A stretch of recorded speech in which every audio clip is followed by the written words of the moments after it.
for you. Hindi ka namin iiwan, anak. Where's the accused? Naiintindihan mo ba ang isinasakdal sa iyo, Miss Cruz? Opo, Your Honor.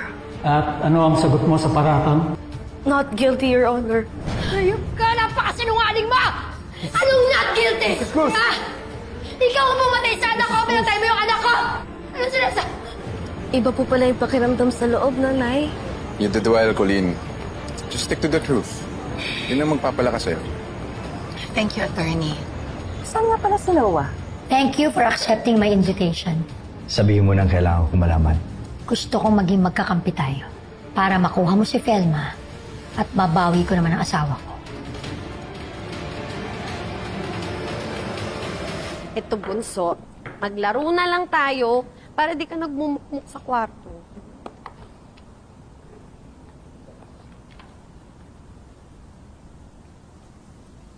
Okay lang kayo? Oo. Naisip ko lang si Jessica. Masaya siguro kung magkakasama kayo ngayon, tapos magkakasundo. Ano ba iniisip mo o may iba pa? Sino namang isipin ko? Si Tito Noah. So, what do you say? Magtulungan tayo para makuha mo si Felma. Why do you think napapayag ako this time? Noah, kailangan mo ng tulong ko. Kung noon nga na hindi okay si Felma at Manuel, hindi mo siya makuha. Ngayon pa, okay na sila. Buo na ang pamilya nila. Mahirap pa sa akin ang pamilya na nag-iisa ka lang nagagawa.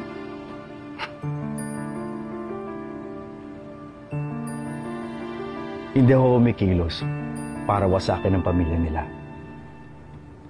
Tinutulungan ko lang talaga si Colleen. Oh, come on. Ano ka ba? I'm not stupid. Hindi ka babalik sa buhay ni Felma lang dahil kay Colleen. It's true. Ang totoo, nakakita ka ng pagkakataon. Tinulungan mo si Colleen dahil gusto mong magmukhang hero kay Felma. Gusto mong pagsisihan niya na nireject ka niya nun. At ma-realize niya na ikaw ang karapat dapat niya mahalin kaysa kay Manuel. Alam mo, matagal ko nang tanggap na hindi ako mamahalin ni Felma. Ikaw tong hindi makatanggap na hindi ka na mahal ni Manuel. Now, to answer your question, hindi ako makikipagtulungan sa'yo para makuha ko ulit si Felma. I don't have any intention of doing that.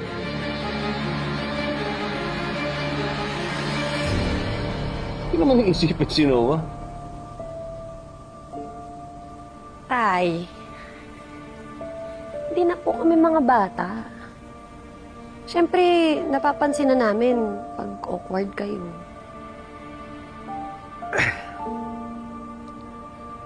Siguro, naninibago lang ako na nandyan siya. Eh kasi kayo parang sanay na kayo eh. Tignan nyo, kahit matagal kayo hindi nakita, oh. Parang walang nagbago. Magkakaibigan pa rin kayo. Hindi naman po namin kaibigan lang si Tito Noah eh. Parang tatay na rin po namin siya. Pero tay, huwag niyo po masamain yung sinabi ko ah. Siyempre kayo pa rin po yung tatay namin. Tsaka tayo from the very start, Team Manuel po ako. Yan sila ate tsaka si Kuya oh. Team Noah po yan sila. Oh? Ay. Hindi mo namin dinidinay yun. Tsaka si tatay alam niya yun na si Tito Noah yung tumulong sa atin nung wala siya. Tsaka tay, opo, pinush namin si Tito Noah kay nanay. Pero hindi talaga sila meant to be. Kasi kayo ni nanay ang para sa isa't isa. Yes, yun. Kaya kami mga anak mo, syempre, ikaw ang nag-iisa naming tatay. Ikaw lang, one and only. Sali ako! Oh, halika na, dito ko na. Diyan ako sa pastukoy. Yan. Maraming salamat mga anak ha. Alam nyo, malaking bagay talaga na tinanggap niyo ulit ako bilang tatay niyo. Higpitan pa natin ang yaki, tatay. Ramdam pa ba? Noah, Noah, sandali lang. Kailangan mong maintindihan. Ano ba bang kailangan kong intindihin? Ikaw. Yung nararamdaman mo. Basang-basa na kita. Mahal mo pa rin si Felma. Yes.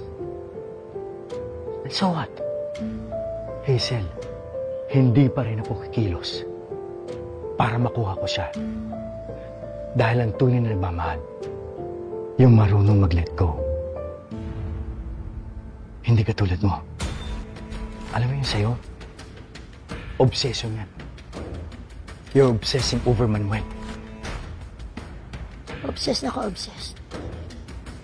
Pero at least ako, hindi ako nagdidinay sa nararamdaman ko. Hindi katulad. Hazel, akala mo ba hindi ko nakikita ang ginagawa mo? Ginagamit mo ako para makuha ulit ang asawa mo. Well, pasensyahan na lang tayo. Dahil hindi ko gagawin yun. Mahal ko ang pamilya ni Felma. At hindi ko papayagan sirain yun.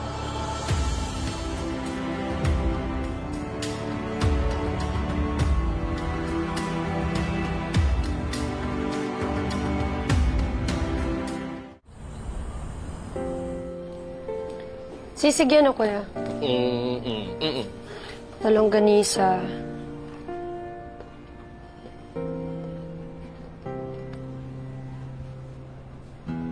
Oh, hello, guard. Hi.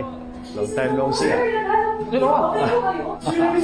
Parang nagulat ka. Good morning din sa inyo, ha? Hello! How are you? Mars, saan yung documents na papakita mo sa akin? Sir, na-miss po namin kayo. Parang nagulat yung mga ano eh. Miss ka lang nila dito. Oo eh.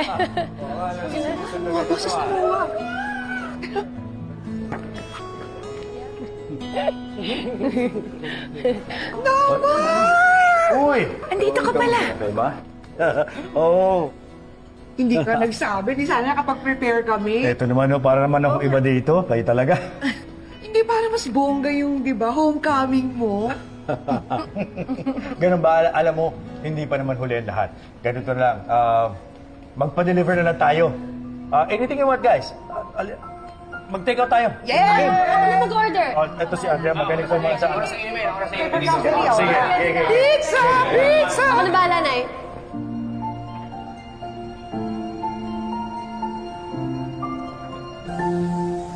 Kuya Manuel? Oh. Kuya, ito na yung mga pinabili mo sa akin. Oh. Alam mo, Salamat. ano ba kasing gagawin mo dyan?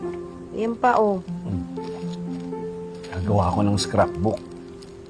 Surpresahin ko si Colin. Ay, mukhang good mood ang Kuya Manuel ko, ah. Oh, Sabihin na lang natin na mahal talaga ako ng pamilya ko tapos wala talagang dahilan para magselos ako eh. Talaga didang, trigera ka kasi. yan. Di naman ako intrigera, kuya. Observance lang ako. Hindi, wala. Technical.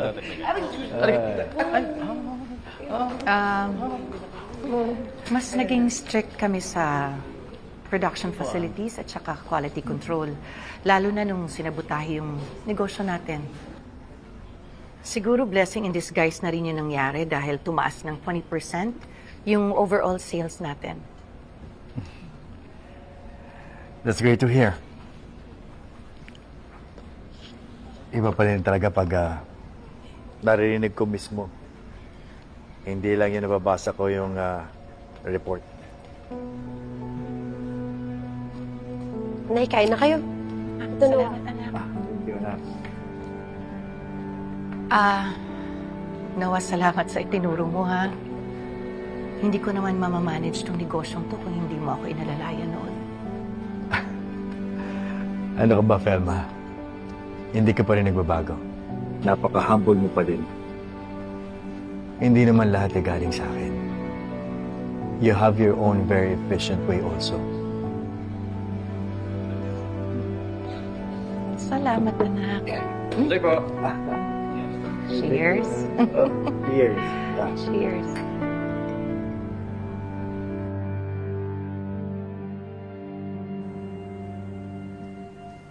Tay, thank you po sa efforts niyo ni Nanay, para di po ako matan sa hearing. Oo, anak, pero nakakatulong ba itong ginagawa natin? Hindi ba parang pinapaalala ko pa rin? Gusto ko po kasing maalala kami ni Jessica na ganito. Yung masaya po. Tayo. Tay, napatawad niyo na po kaya ako? Ano bang ang pagkakakilala mo kay Jessica? Mabait. Magaling mag-advise. Tsaka mahaba po yung pasensya. Nung inaaway ko po siya, iniintindi niya pa rin po ako. Hindi, ayan. Sagot na yung tanong mo. Ako nagpalaki kay Jessica. Kaya kilalang kilala ko siya. Oo, kaaway kayo, nagkakasakitan. Pero alam mo, palagi niyang hinihiling na sana magkaayos kayo. Kaya anak, sigurado ako, mapatawad ka na niya. Kaya dapat mapatawad mo na yung sarili mo. Ha? Kasi pag nag-guilty ka, ano ang panghihinaan ng loob niya? Nahihirapan kang harapin yung hearing. Ay, ganito ha. Basta isipin mo na lang na sasabihin mo yung totoo na wala kang kasalanan. Alam mo, pag nagawa mo yon, nabigyan mo na ng hustisya yung pagkamatay ni Jessica.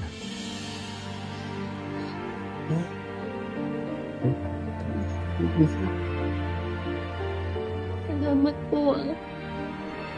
Thank you po kasi hindi kayo nagsasawang i-encourage po ako.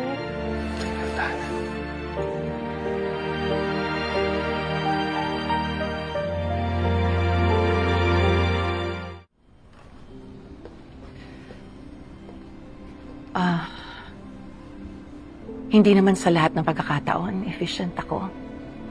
Yung pagiging nanay ko, kahit anong gawin ko, hindi ko mapalakas yung loob ni Colleen. Parang kulang pa rin. Velma, hindi lahat ng bagay ay kailangan mong punuan. Nandiyan naman si Andre at Jeffrey. Nandiyan din si Manuel. At nandito ako para damayag kayo at pwede kong suportahan si Colleen.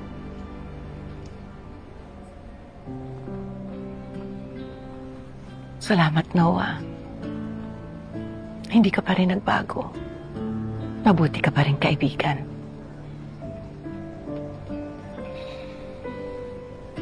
O paano? Kainin natin to. Counsel, you may call your first witness. Your Honor, may I call on Mr. Timothy Malabanan to the stand.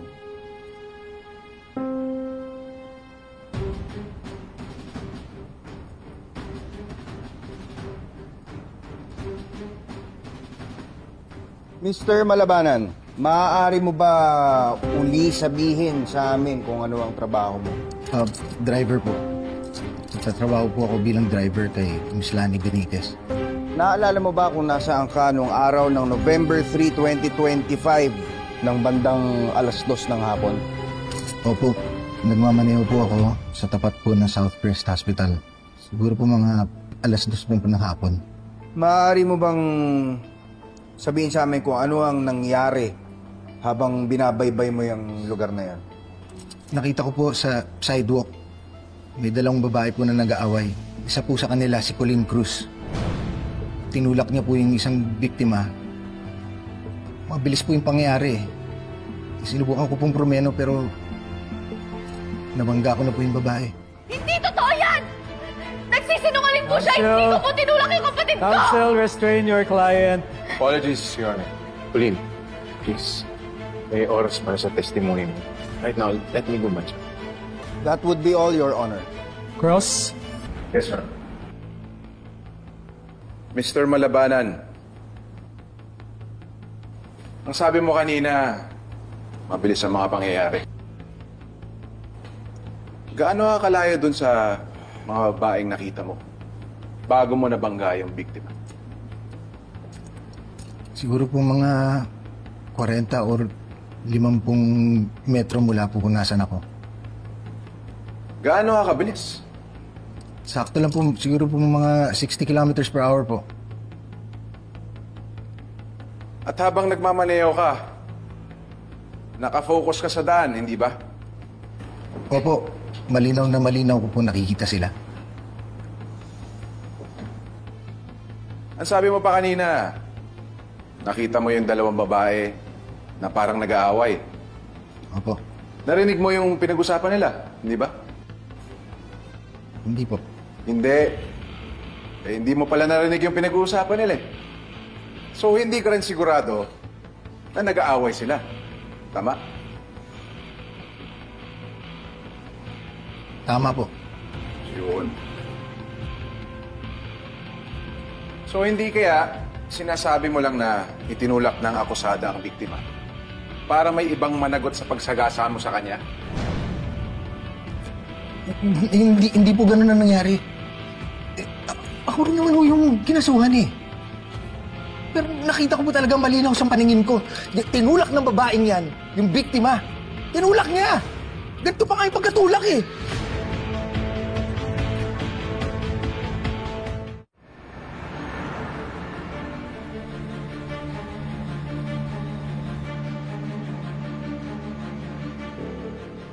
Counsel, you may now call your next witness. Mrs. Cruz, how are you related to the accused, Miss Colleen Cruz? Anak po siya ng kabit ng asawa ko.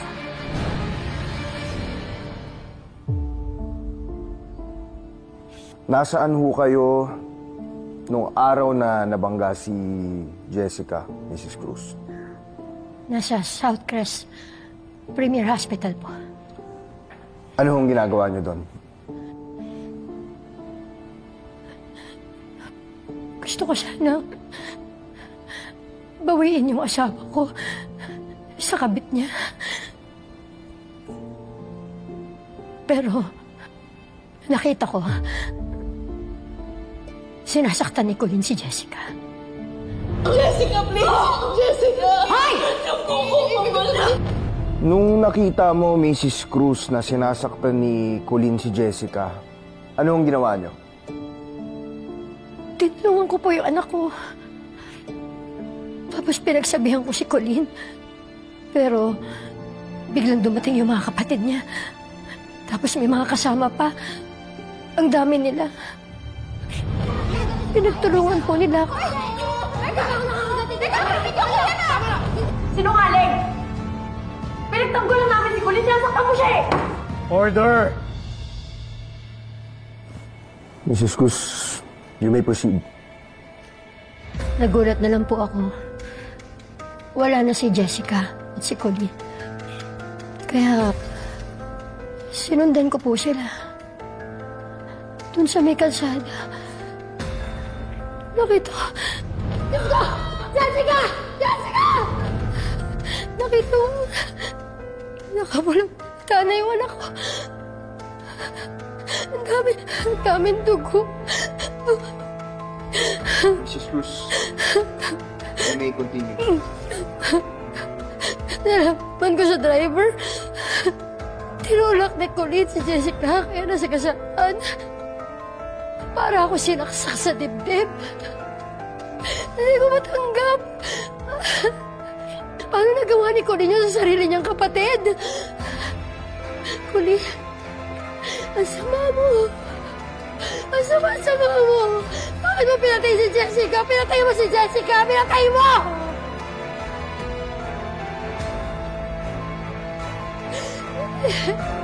Wala si Jessica.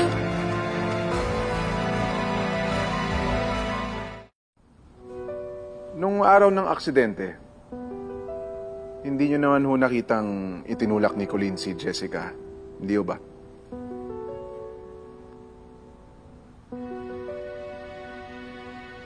Tama po, hindi ko nakita. So, your understanding of what happened is purely based on dun sa sinabi ng driver na si Timo malabanan. Hindi ho ba?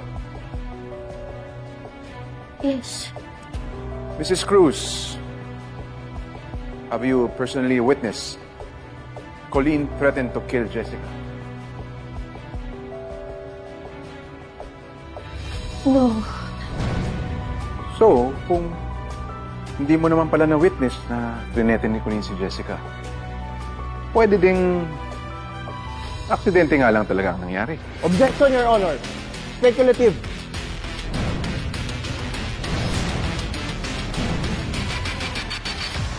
Ano ang nararamdaman mo sa pagkamatay ng victim? Nalulungkot po ako kasi hindi ko siya nailigtas. So you feel responsible for her death? Nalulungkot ako kasi namatay ang kapatid ko at hindi siya dapat namatay. Namatay siya kasi tinulak mo. Some cars are not made for roads. They're built for legends. They don't just move, they command attention, turning every glance into admiration and every second into history. These aren't machines of steel and rubber. They're rolling pieces of art, symbols of power, wealth, and the pursuit of perfection.